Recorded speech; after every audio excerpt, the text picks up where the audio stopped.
বলতেছি, আমি একটি কথা শুনে অবাক হয়েছি। এক বন্ডপীর আজহারী সাহেব নাকি রাসূল করিম সাল্লাল্লাহু আলাইহি ওয়াসাল্লামকে রাখাল সম্বোধন করতে গিয়ে কাউবয় বলেছেন। তিনি ইংরেজিতে বলার কারণে এই কথাটাকে বিশ্লেষণ করছে, যদিও তিনি এখন সে কথাটি বলেন নাই। অনেক আগের বক্তব্যকে কাটেল করে এটাকে সুন্দর করে তাকে প্রশ্নবিদ্ধ করার জন্য এটিকে কি করলো, ফেসবুক ইউটিউবে ছেড়ে দিল।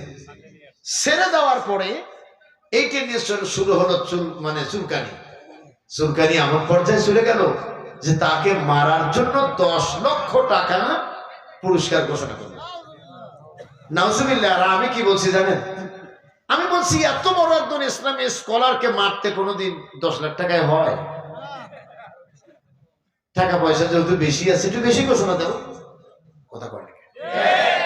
এত বড় একজন মানুষকে মারতে 10 লাখ টাকায় কোনোদিন কেউ মারতে যাবে? আজহারী সাহেব এত সস্তা জিনিস যে তাকে মারতে গেলেন আর আপনি ফিরে আসলেন, এত সহজ নয়। সম্মানের মালিক কে? আল্লাহ। আর চিল্লায় বলেন কে? আল্লাহ। আমার বক্তব্য হলো এক আজহারী নয়, এই বাংলাদেশে আরো শত আজহারীর জন্ম হওয়া দরকার। কথা বলেন না কেন? তারা পার্লামেন্টে গিয়ে তারা আনুষ্ঠানিকতাভাবে কোরআনের রাজ কায়েম করবে এবং ওই পার্লামেন্টে দাঁড়িয়ে নামাজের বিধান বাস্তবায়ন করবে। এটি শুধু তেলাওয়াতের মধ্যে কোরআনকে সীমাবদ্ধ রাখবে না।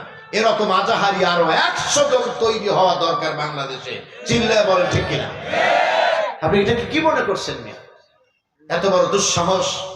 24-এর স্বাধীনতার পরে আজহারী সাহেব নয়, কোন আলেমকে নিয়ে যদি কোনো কটাক্ষ করে কথা বলা হয়, এর দাঁত ভাঙা জবাব আমরা দিতে প্রস্তুত। চিল্লায় বলেন ঠিক কিনা? আপনারা প্রস্তুত না?